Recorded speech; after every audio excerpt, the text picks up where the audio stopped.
आरोग्य संगीत भाग 57.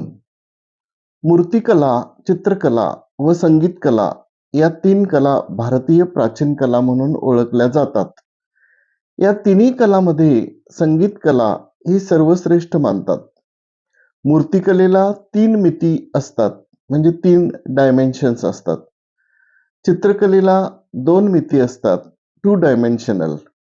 पण संगीताला एकही मिती नसते. तरी सुद्धा या संगीताचा मानवी जीवनावर खोल परिणाम होत असतो. म्हणून संगीत कला ही सर्वश्रेष्ठ कला मानली जाते. अलीकडील संशोधनानुसार संगीताचा आपल्या आरोग्यावर अतिशय चांगला परिणाम होतो.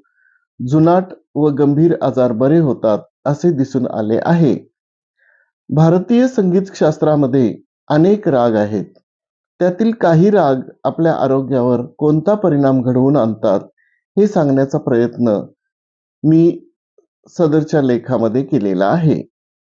हे राग शब्दामध्ये बासरीवर, व्हायोलिनवर व हार्मोनियमवर श्रवण केले तरी परिणामकारक होतात. उदाहरणार्थ, यमन. कोणत्याही कार्यक्रमाची किंवा मैफिलीची सुरुवात या रागाने करतात. हा राग रात्र आणि संध्याकाळच्या सीमारेषेवर आळवितात. या रागाच्या सुरावटीने मानवी मनोविकार, नैराश्य, दडपण, आमवाद कमी होण्यास मदत होते. माणसाची कार्यशक्ती वाढते. संधिवाताच्या आजारामध्ये यमन कल्याण रागाचा उपयोग होतो. शिवरंजनी. रात्रीच्या तिसऱ्या प्रहरी अतिशय आर्त स्वरात हा राग आळविला जातो. या रागाच्या श्रवणाने रक्तदाब आणि हृदयरोग हे गंभीर आजार बरे होतात. ज्यांची स्मरणशक्ती कमी आहे अशा लोकांनी शिवरंजनीचे श्रवण करावे असं म्हणतात. अहिर भैरव. सकाळी सकाळी हा राग आळवितात. यातील शुद्ध दैवत झाकोळलेल्या मनाला उभारी देतो. एन्झायटी, उच्च रक्तदाब, आमवात, संधिवात, मधुमेह आणि पचनाच्या सर्व तक्रारी या रागाच्या श्रवणाने नियंत्रित होतात. शुद्ध इच्छा, प्रेम, भक्तिभाव, आध्यात्मिक उन्नतीस पोषक असा हा राग आहे. युनायटेड अँथ्रायटिस एक संधिवाताचा प्रकार. या विकारामध्ये अहिर भैरव अतिशय उपयुक्त आहे. केदार. रात्रीच्या पहिल्या प्रहरी हा राग आळवितात. याने कफाचे सर्व विकार, दमा, जुनाट सर्दी, खोकला, अस्थमा, थंडीताप, डोकेदुखी कमी होते. स्वतःच्या कर्तृत्वावर पूर्ण विश्वास निर्माण करून भरपूर ऊर्जा व मूलाधार उत्तेजित करणारा असा हा राग आहे. मधुवंती.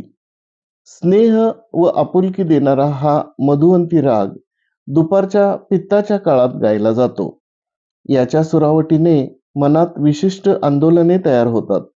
त्याचा परिणाम मेंदूच्या कॉर्टेक्स या भागावर होऊन शारीरिक दोष कमी होतात.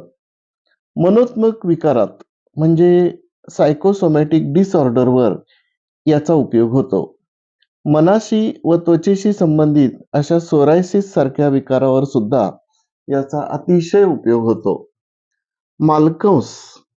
रात्रीच्या तिसऱ्या प्रहरी अतिशय शांत वेळी शरदाच्या शीतल चांदण्यात मालकंस आळवितात. अथांग सागराप्रमाणे शांत, धीर, गंभीर व भारदस्त असा हा राग आहे. याचा परिणाम आतड्याच्या चलनवलनावर होतो. पचनाच्या सर्व तक्रारी दूर होतात. प्रेमभाव, सांसारिक सुख वृद्धिंगत करणारा हा राग आहे. भूप. उत्तर हिंदुस्थानात याला भूपाली म्हणतात.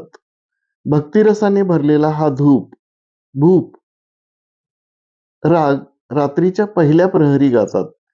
यामुळे माणसाची सात्विक वृत्ती जागृत होऊन त्याचा आत्मविश्वास वाढण्यास मदत होते. या रागामुळे आत्मविश्वास, शांती, अहंकार, संतुलन, उच्च रक्तदाब नियंत्रित होतात. देस्कार. पहाट जागविणारा हा देस्कार भूप्रमाणेच सात्विक वृत्ती आणि आत्मविश्वास वाढविण्यास मदत करतो.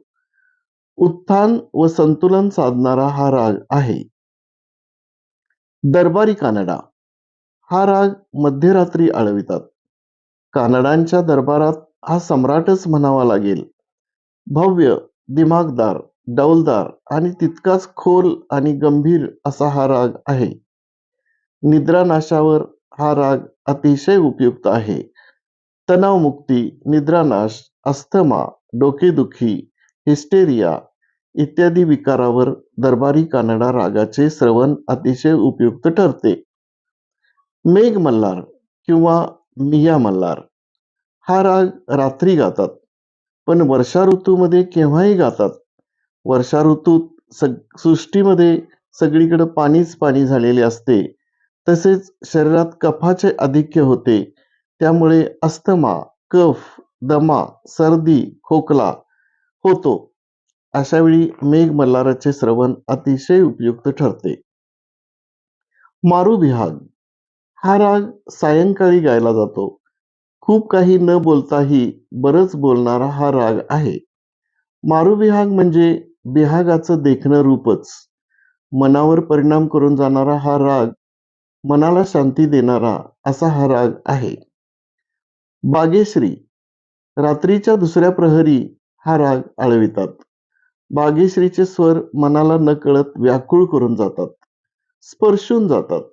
हा राग मधुमेह, रक्तदाब, मनाची शांतता, निद्रानाशावर अतिशय उपयुक्त ठरलेला आहे. हंसध्वनी सत्य असत्याची जाणीव करून देणारा हा राग रात्रीच्या दुसऱ्या प्रहरी गातात. हंसध्वनीचे स्वर मनाला शांतता, तृप्तता व आनंद देऊन जातात.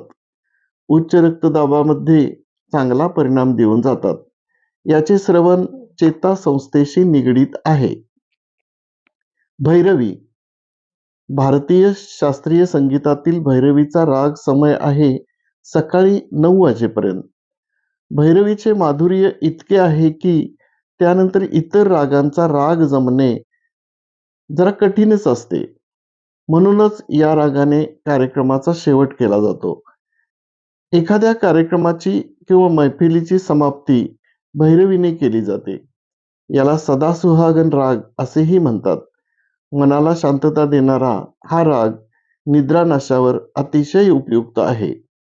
क्षयरोग, कर्करोग, जास्त थंडी, हुडहुडी, दातदुखी, संधिवात, स्मृती, शक्ती, ऊर्जा, नाकाचे विकार इत्यादी विकारावर याचे श्रवण उपयुक्त ठरते. सर्वांना सर्व काळ रिझविणाऱ्या या भैरवीने मी माझ्या या लेखाची सांगता करीत आहे. धन्यवाद.